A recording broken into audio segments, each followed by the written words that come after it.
Good morning and welcome dear student and friends। इससे पहले की क्लास की बात की जाए तो आपको इससे पहले परागण प्रक्रिया के अध्ययन किया अपन ने। परागण की परिभाषा, परागण क्या होता है, यानी कि परागकण परागकोश से निकलकर वर्तिकाग्र तक पहुंचना परागण कहलाता है। और उसके बाद अपन ने परागण के प्रकारों का अध्ययन किया, स्वपरागण और परपरागण। उसके बाद स्वपरागण के लिए कुछ बंधन, कुछ बाध्यताएं, यानी कि पादप में स्वपरागण ही हो, इसके लिए कुछ अनुकूलन थे कि स्वपरागण के लिए क्या अनुकूलन होने चाहिए पादप में, क्या उसके अंदर ऐसे बंधन हो कि स्वपरागण ही हो। जैसे कि अपन ने समकाल पक्वता, द्विलिंगी पुष्प, अनुन्मीलियता या क्लाइस्टोगेमी ये पढ़े। उसके बाद में अपन ने परपरागण का अध्ययन किया। परपरागण यानी क्रॉस पॉलिनेशन। परपरागण के अंतर्गत परपरागण की परिभाषा देखा गया कि किसी पुष्प के परागकण किसी उसी जाति के किसी दूसरे पौधे की वर्तिकाग्र पर पहुंचते हैं तो परपरागण कहलाता है। जब एक पौधे के परागकण उसी जाति के किसी दूसरे पौधे के पुष्प की वर्तिकाग्र पर पहुंचते हैं तो परपरागण कहलाता है। परपरागण प्रक्रिया के अंतर्गत क्या क्या ऐसे बंधन हैं, ऐसे अनुकूलन हैं, ऐसे कौन से बाध्यताएं हैं जिससे परपरागण हो पादप में, वो भी अपन ने पढ़े कि ऐसे कौन सी युक्तियां हैं जो कि परपरागण को प्रेरित करती हैं। एक लिंगी पुष्प, भिन्न काल पक्वता, अवरुद्ध परागणता, हर्कोगेमी, विषमवर्तिका, हेटेरोस्टाइल और स्वबंध्यता, ये सेल्फ स्टेरिलिटी, ये भी अपन ने पढ़े कि कई बार क्या होता है कि अपने ही पुष्प के परागकण अपनी ही परिपक्व वर्तिकाग्र पर, अपने ही पुष्प वर्तिकाग्र पर गिर जाते हैं तो भी वे अंकुरित नहीं होते हैं। ये स्वबंध्यता थी। और इतना अध्ययन करने के बाद में अपन ने स्वपरागण का महत्व और उसकी हानियां भी पढ़े थे। परपरागण के अंतर्गत अपन ने इतना अध्ययन करने के बाद में पौधों के अंदर स्वपरागण और परपरागण ही हो, इसके लिए वो बंधन जो है वो पढ़े थे। और इसके बाद आज जो टॉपिक है, आज का जो अपना अध्याय का शीर्षक है वो है परपरागण की युक्तियां, विधियां, अभिकर्मक या अनुकूलन। अर्थात परपरागण के लिए हमेशा किसी न किसी माध्यम की आवश्यकता पड़ती है, क्योंकि परपरागण में एक पुष्प या एक पौधे के पुष्प के परागकण उसी जाति के दूसरे पौधे पर पहुंचते हैं। तो दूसरे पौधे तक परागकणों को पहुंचने के लिए हमेशा कोई ना कोई साधन, माध्यम, एजेंट की आवश्यकता होती है। आज हम इस टॉपिक के अंतर्गत ये पढ़ेंगे कि ऐसे कौन कौन से माध्यम हैं, ऐसे कौन कौन से एजेंट्स हैं जिनके द्वारा परपरागण होता है।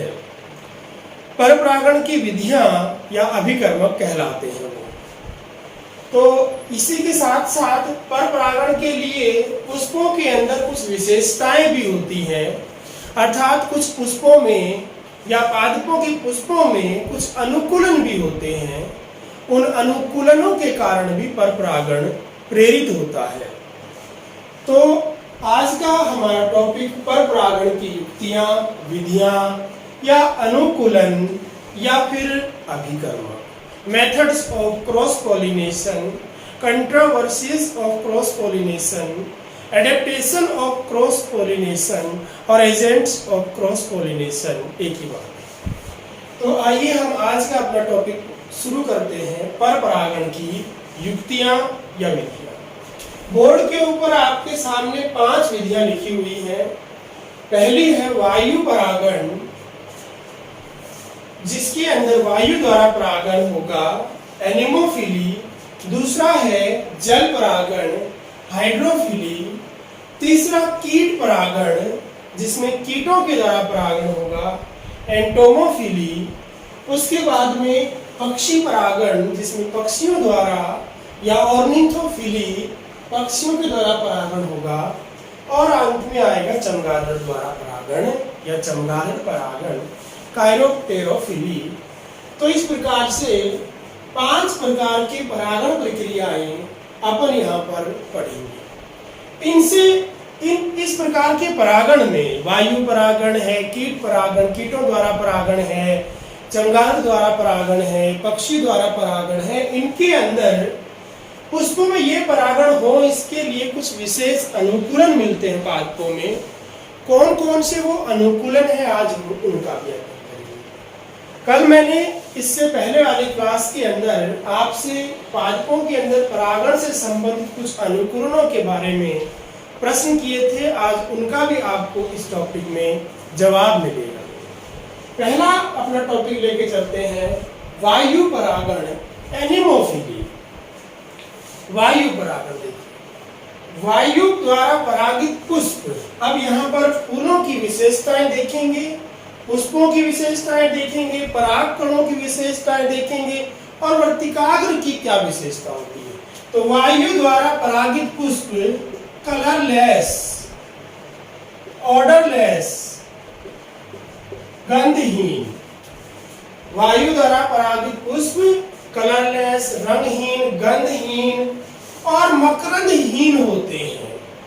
उनमें मकरंद भी नहीं होता, अर्थात मीठा भी नहीं होता। पुष्पों को वायु से परागकण ग्रहण करने हैं, वायु के माध्यम से।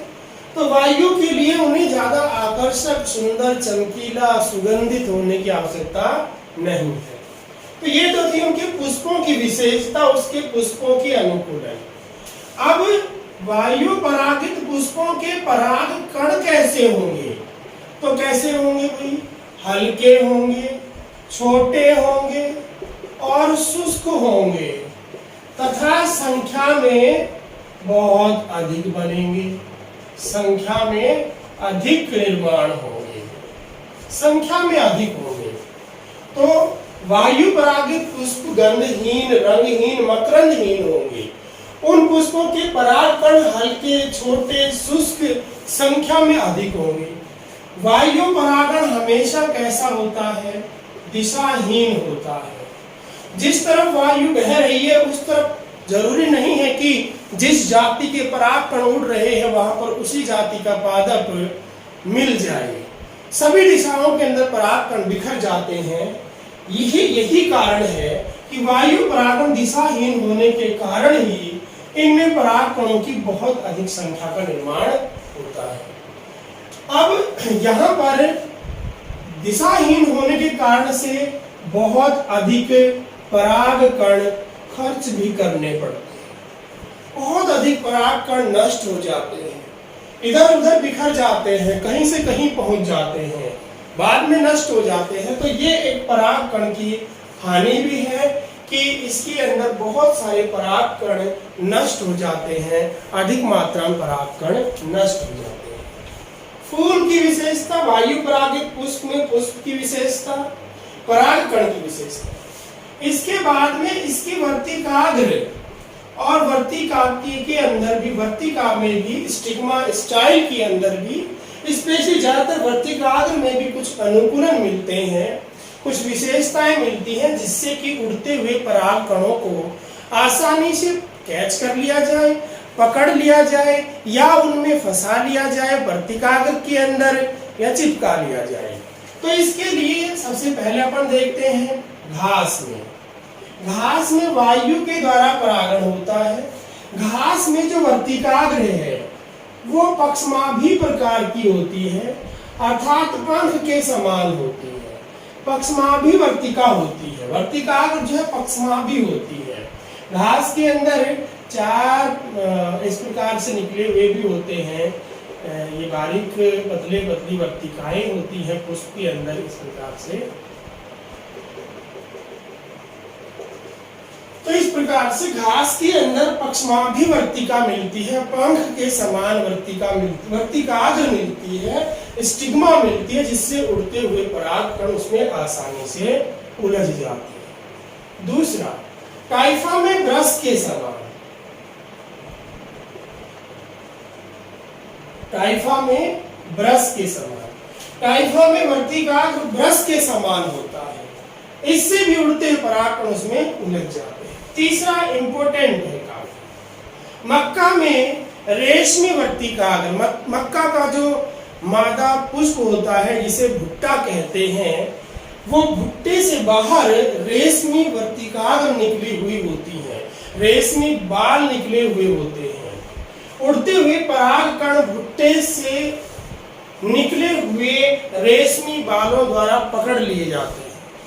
उड़ते हुए परागकण मक्का के अंदर रेशमी बालों की तरह बाहर निकले हुए वर्तिकाग्र होते हैं, जो कि उड़ते हुए परागकणों को अपने अंदर उलझा लेते हैं या चिपक जाते हैं। तो इस प्रकार से मक्का के अंदर उड़ते हुए परागकण आसानी से उस पादप की वर्तिकाग्र के ऊपर चिपक जाते हैं, क्योंकि उसकी वर्तिकाग्र बहुत ज्यादा पतली रेशमी बालों के समान लंबी लंबी वर्तिका होती है, जिससे वर्तिकाग्र को आसानी से परागकण मिल जाते हैं। ओक व हेजल, चौथा है ओक व हेजल, दो पौधे हैं अलग अलग। ओक व हेजल में पुष्प से बाहर निकला हुआ लंबी वर्तिकाग्र पाई जाती है। ओक व हेजल के पुष्प में फूल से बाहर निकली हुई वर्तिकाग्र होती है, बाहर निकल करके लटकी रहती है, जिससे उड़ते हुए परागकण उसके अंदर भी उलझ जाते हैं, मिल जाते हैं। इस प्रकार से इन पादपों के अंदर वायु के द्वारा परागण हो जाता है। वायु परागित पुष्प रंगहीन, गंधहीन, मकरंदहीन होंगे। उनके परागकण हल्के, छोटे, शुष्क संख्या में अधिक होंगे और यह परागण, वायु परागण दिशाहीन होता है। इससे बहुत अधिक संख्या में, इसी कारण से अधिक संख्या में परागकण बनते हैं और इसके अंदर बहुत अधिक परागकण नष्ट भी हो जाते हैं। इन पुष्पों के अंदर वर्तिकाग्र में कुछ विशेषताएं मिलती हैं, जैसे घास में पक्षमाभि वर्तिका, टाइफा में ब्रश के समान, मक्का में रेशमी बालों के समान और ओक व हेजल में वर्तिकाग्र लंबा होकर पुष्प से बाहर निकला हुआ रहता है। ये था पहला वायु परागण। दूसरा देखते हैं हम अपन जल परागण या हाइड्रोफिली, जल परागण। तो जब पुष्प जल के अंदर या जल की सतह पर परागित होता है तो उसे जल परागण कहते हैं। जब पुष्प जल के अंदर या जल की सतह पर परागित होता है तो उसे जल परागण कहते हैं। अब यहाँ पर दो बातें बोली मैंने परिभाषा में भी कि जब परागण प्रक्रिया जल के अंदर या जल की सतह पर होती है तो इसी आधार पर जल परागण दो प्रकार का होता है। पहला होता है अधोजल हाइड्रोफिली, अधोजल परागण, अधो यानी नीचे। तो ऐसे जलीय पादप जो पूर्ण रूप से समर्ज्ड होते हैं, अर्थात जल में निमग्न होते हैं, जल में पूर्ण रूप से डूबे हुए होते हैं, निमग्न होते हैं, समर्ज्ड होते हैं, उन जलीय पौधों के अंदर जो पूर्ण रूप से पादप के जल के अंदर ही रहते हैं, उनमें अधोजल परागण पाया जाता है, जल के अंदर ही। कौन कौन से पादप है जो निमग्न होते हैं जिनमें अधोजल परागण होता है? नाजास, सिरेटोफिलम,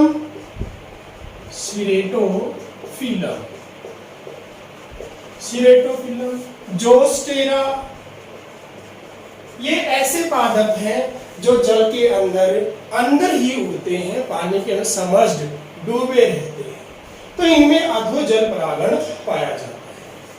अपन यहाँ पर एक उदाहरण लेते हैं अधोजल परागण का। समुद्री घास में परागण, सी ग्रासेस, समुद्री घास सी ग्रासेस। तो समुद्री घासों में मादा पुष्प जल की सतह के नीचे, मादा पुष्प जल की सतह के नीचे पानी में डूबा रहता है, पूर्ण रूप से पानी के अंदर डूबा रहता है और पराग कणों को भी जल के अंदर ही मुक्त कर दिया जाता है। परागकण भी जल के अंदर ही मुक्त हो जाते हैं। अब यहाँ पर अधोजल परागण के लिए परागकणों की कुछ विशेषता है कि यहाँ पर परागकण कैसे होते हैं।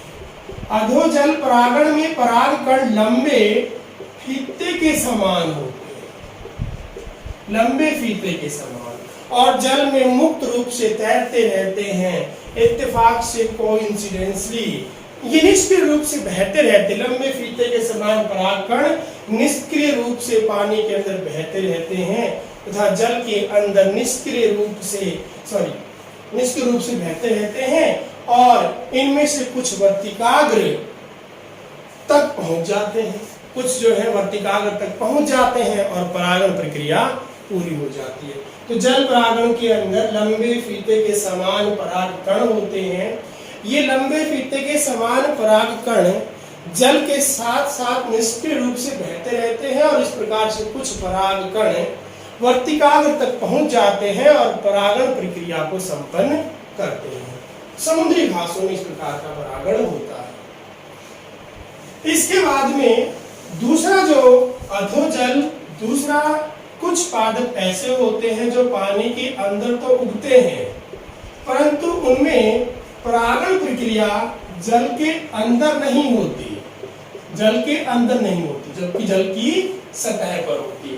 तो इस प्रकार के अधिजल परागण के अंदर परागण जल की सतह पर होता है। परागण की प्रक्रिया जल की सतह पर, जल की सतह पर परागण संपन्न होता है। अर्थात एक बात कहें तो यहाँ पर जल का कोई योगदान भी नहीं होता। कई बार जल का योगदान नहीं होता कि जल से ऊपर फूल खिला हुआ होता है, तो उनमें कीटों के द्वारा परागण भी हो सकता है, वायु के द्वारा परागण भी हो सकता है। तो अधिजल परागण में जब पुष्प जल की सतह पर परागित होते हैं तो उसे अधिजल परागण कहते हैं। इसके उदाहरण हैं वेलिसनेरिया, पोटेमोजिटोन, वेलिसनेरिया, पोटेमोजिटोन और मीरियोफिलम। ये पादप जल में उगते हैं, परंतु इनका परागण की प्रक्रिया जल की सतह के ऊपर होता है, अधि यानी ऊपर। तो इनके अंदर इस प्रकार से ये अधिजल परागण पुष्प कहलाते हैं, वेलिसनेरिया, पोटेमोजिटोन, मीरियोफिलम।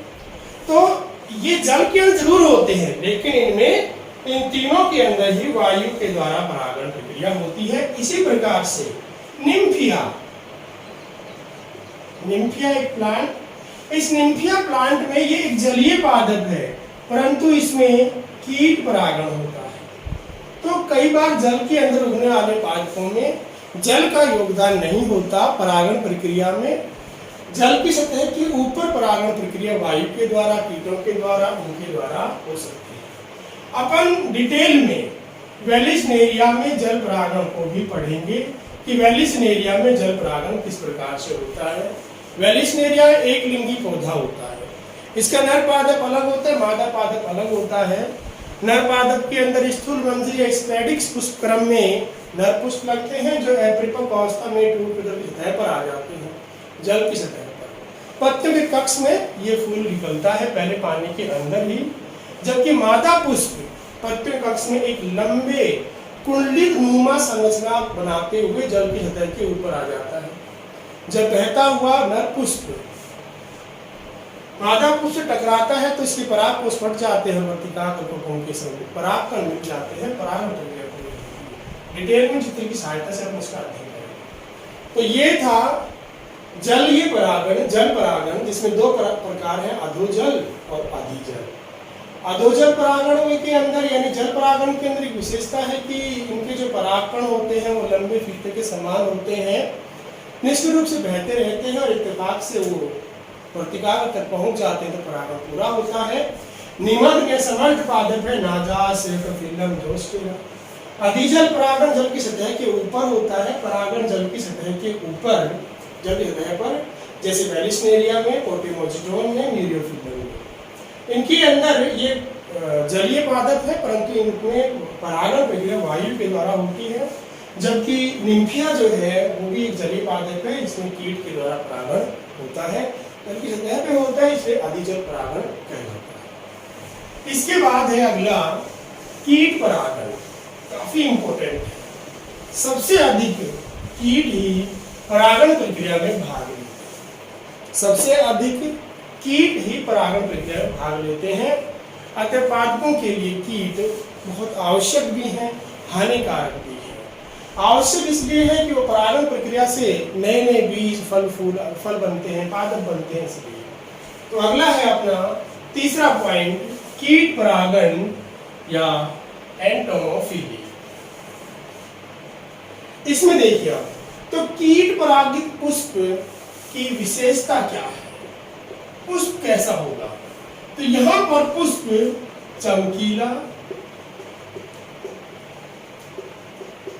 रंगीन, मकरंद युक्त, अधिक मकरंद, मकरंद युक्त, सुगंधित यानी गंध युक्त, गंध युक्त।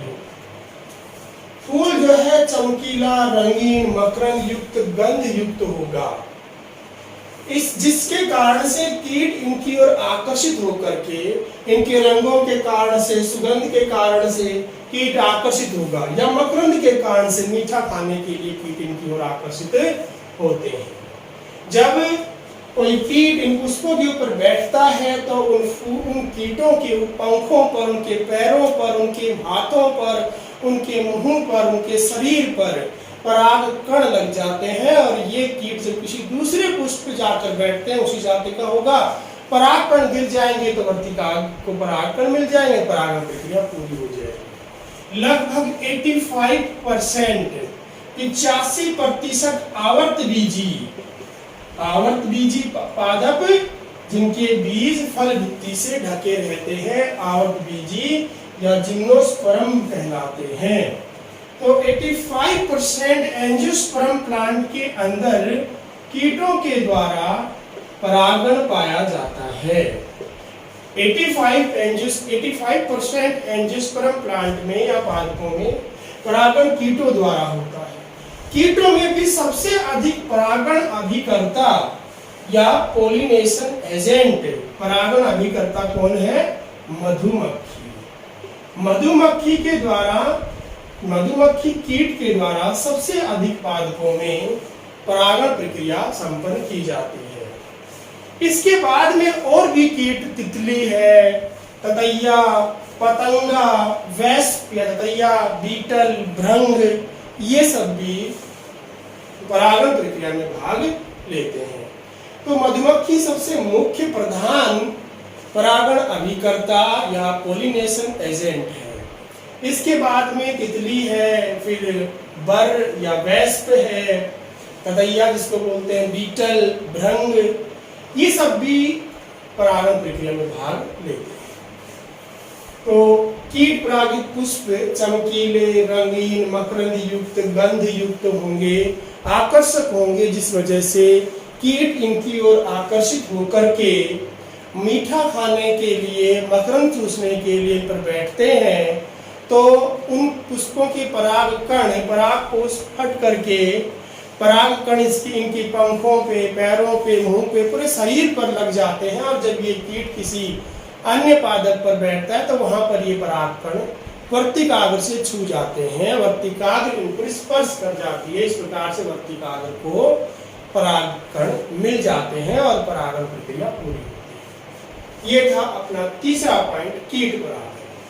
चौथे पॉइंट पे आते हैं, पक्षी परागण। ये ऑर्निथोफिली, पक्षी परागण। अब पक्षी परागण पुष्प जो पक्षियों के द्वारा परागित होते हैं, उन पुष्पों की विशेषताएं भी वही है जो कीट परागित पुष्पों की है। पक्षी भी सुंदर पुष्प की ओर जाता है। तो कीट परागित पुष्प भी उष्णकटिबंधीय पौधे, जो उष्णकटिबंधीय क्षेत्रों में उगते हैं, उष्णकटिबंधीय पौधों में विभिन्न पक्षियों द्वारा परागण होता है। इन पौधों में पुष्प जो है कुछ बड़े आकार के होते हैं, कुछ विशेष आकृतियां लिए हुए भी होते हैं। जैसे कि प्यालेनुमा पुष्प होता है कैल्सिस्टेमोन में,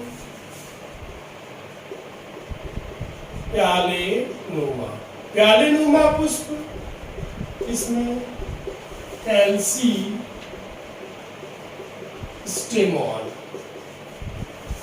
फिर निकोटियाना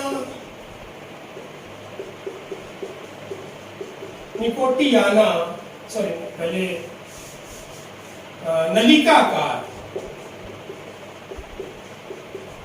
नलिकाकार पुष्प निकोटियाना में। निकोटियाना क्या है भाई? तंबाकू।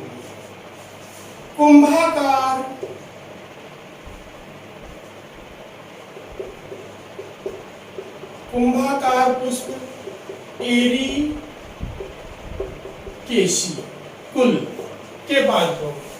तो प्यालेनुमा कैल्सिस्टेमोन में, नलिकाकार पुष्प निकोटियाना तंबाकू में, कुंभाकार पुष्प एरीकेसी कुल के पादपों के अंदर इस प्रकार के पुष्प मिलते हैं। इन पौधों के पुष्प चमकदार, आकर्षक और अधिक मकरंद युक्त होते हैं। इस मकरंद को खाने के लिए पक्षी इन फूलों पर आकर के बैठते हैं और पक्षियों के पंखों पर, उनके पैरों पर परागकण लग जाते हैं। जब ये पक्षी किसी अन्य पुष्प पर बैठते हैं तो वर्तिकाग्र इनके संपर्क में आकर के परागकण ग्रहण करती है। इस प्रकार से परागण प्रक्रिया पूरी हो जाती है। तो किसमें कौन से पादपों के अंदर स्पेसिफिक पक्षी परागण मिलता है? कैल्सिस्टेमोन में, निकोटियाना तंबाकू में, एरीकेसी कुल के पादपों में। ये था पक्षी परागण। चौथा, पांचवा पॉइंट है चमगादड़ परागण। काफी इंपॉर्टेंट है चमगादड़ परागण भी, कि चमगादड़ भी परागण करती है, हेरोपस भी परागण करती है, कायरोप्टेरस या कायरोप्टेरोफिली कि चमगादड़ भी क्या करती है? परागण करती है। क्यों करती है, कब करती है? देखिए, कुछ पुष्प ऐसे होते हैं जो रात्रि में खिलते हैं। कुछ पुष्प ऐसे होते हैं जो रात्रि में ही खिलते हैं और इन पुष्पों से बहुत अधिक मात्रा में मकरंद स्रावित होता रहता है। तो इन पादपों के पुष्प ऐसे पादप जिनके फूल रात्रि में खिलते हैं, उन पुष्पों से अधिक मात्रा में मकरंद स्रावित होता रहता है। चमगादड़ एक रात्रिचर प्राणी है, रात्रि में घूमता है, इसको रात्रि में दिखता भी है, रात्रिचर प्राणी है। अतः चमगादड़ भी ऐसे पुष्पों के अंदर परागण अभिकर्ता या फिर पोलिनेशन एजेंट होती है। चमगादड़ के द्वारा रात्रि में खिलने वाले पुष्पों में परागण होता है, जैसे कदम्ब एंथोसिफेलस, कचनार बहुनिया, इनके बॉटनिकल नाम है ये। कदम एंथोसिफेलस, कचनार बहुनिया, बाल मखीरा या किगेलिया, गोरख इमली एडेंसोनिया, ये कुछ ऐसे पादप हैं जिनके अंदर चमगादड़ के द्वारा परागण प्रक्रिया होती है। रात्रि में खिलने वाले जो पुष्प होते हैं, जो पुष्प रात्रि में खिलते हैं, उनमें चमगादड़ के द्वारा परागण होता है, क्योंकि चमगादड़ भी रात्रिचर होती है। इन पुष्पों के अंदर अधिक मात्रा में मकरंद स्रावित होता रहता है और इस कारण से पौधों के अंदर परागण प्रक्रिया पूरी हो जाती है। जैसे कदम एंथोसिफेलस, कचनार बहुनिया, बाल मखीरा, किगेलिया, गोरख इमली या एडेंसोनिया ऐसे पादप हैं मुख्य रूप से जिनमें चमगादड़ के द्वारा परागण होता है। इसके अलावा कुछ पादप ऐसे भी है जिनके अंदर किसी अन्य तरीकों से भी परागण होता है, जैसे गुलमोहर और सेमल। गुलमोहर व सेमल में गिलहरी द्वारा भी परागण होता है, लेकिन इन दोनों ही पौधों में, गुलमोहर और सेमल में पक्षी परागण भी होता है, लेकिन इनमें गिलहरी भी परागण प्रक्रिया करती है। एक वृक्ष है सर्प वृक्ष, कुछ आर्किड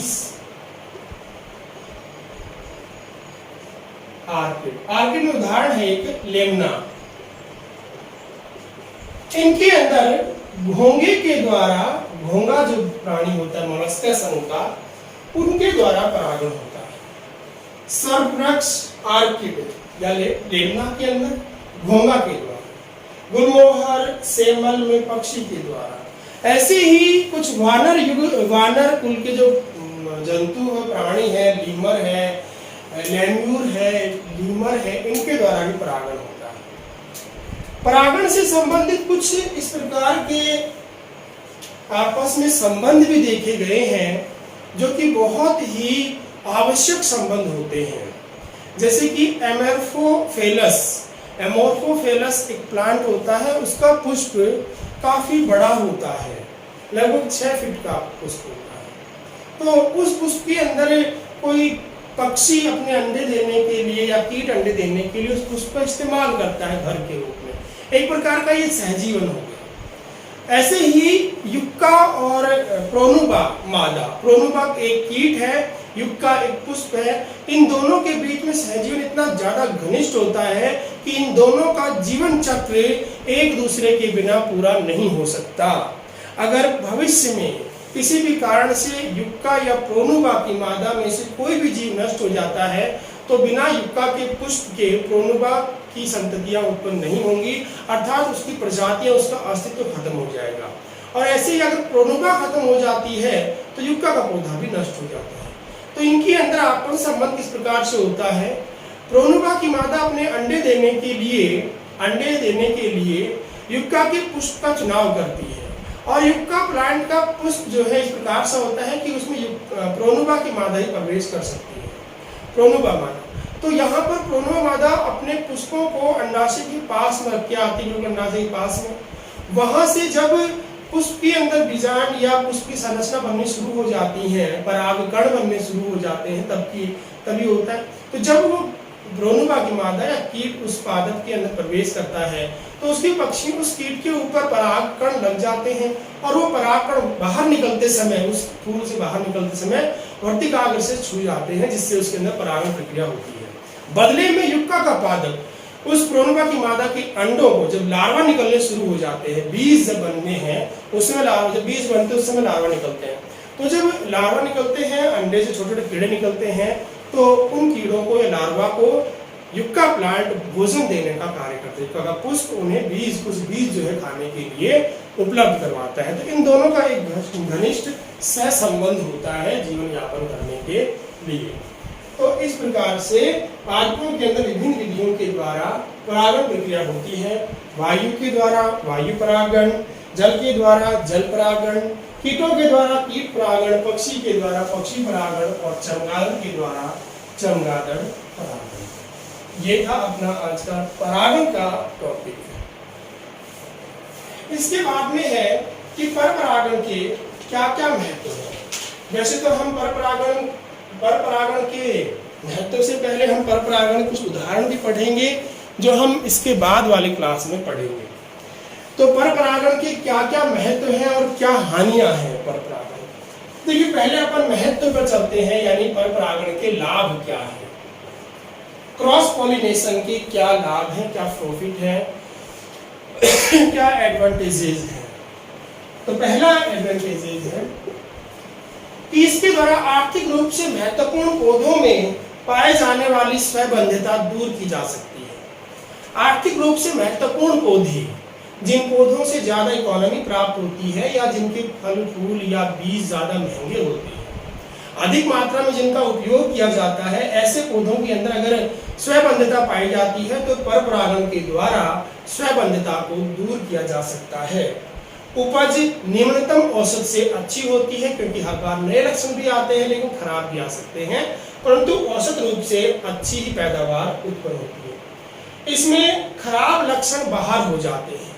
कई बार क्या होते हैं कि अगर पादप खराब प्रकार का है तो जो नए बनने वाले बीज हैं वो अच्छे लक्षण वाले बन जाते हैं, क्योंकि दूसरे पुष्प से आने वाले पराग कण कि अच्छे लक्षण अगर आ जाते हैं तो ऐसे के अंदर खराब लक्षण नष्ट होकर के या खराब लक्षण दूर होकर के नए लक्षणों वाले बीज या पादप भी उत्पन्न हो सकते हैं। हानिकारक अप्रभावी लक्षण जो है वो प्रकट नहीं होते। पर परागण में हमेशा नए परागकण किसी अन्य पादप से आते हैं तो अनुवांशिक विभिन्नताएं आती हैं, और अनुवांशिक विभिन्नताएं आती हैं तो पादप को विभिन्नताओं के कारण से उत्तरजीविता के लिए समय मिलता है, यानी अपने आप को वो बदलते हुए वातावरण के अंदर अपने आप को सर्वाइव कर सकता है। इस प्रकार से बनने वाली संतति संकर ओज या हेटेरोसिस के कारण जनकों से अच्छी होती है। संकर ओज होती है, हेटेरोसिस होती है, इस कारण से जनकों से अच्छी होती है। इसके द्वारा पादप में रोग प्रतिरोधक क्षमता बढ़ जाती है। रोग प्रतिरोधक क्षमता यानी कि उनकी इम्यूनिटी पावर जो है वो बढ़ जाती है। तो ये थे इनके लाभ। हानि देखते हैं अब। हानि भी है, डिसएडवांटेजेस भी हैं, हानियां भी हैं। तो क्या क्या हानियां हैं, डिसएडवांटेजेस क्या क्या है? सबसे पहली हानि तो आप सोच लीजिए खुद ही कि पर परागण में हमेशा किसी न किसी एजेंट की आवश्यकता होती है। अगर पुष्प एजेंट नहीं मिला तो वो तो फिर इंतजार ही करता रहे कि नर युग्मक आएगा और बीज बनाएगा। तो हमेशा इसमें किसी न किसी माध्यम या साधन की जरूरत होती है, जिससे हमेशा द्विधा बनी रहती है साधन या एजेंट की।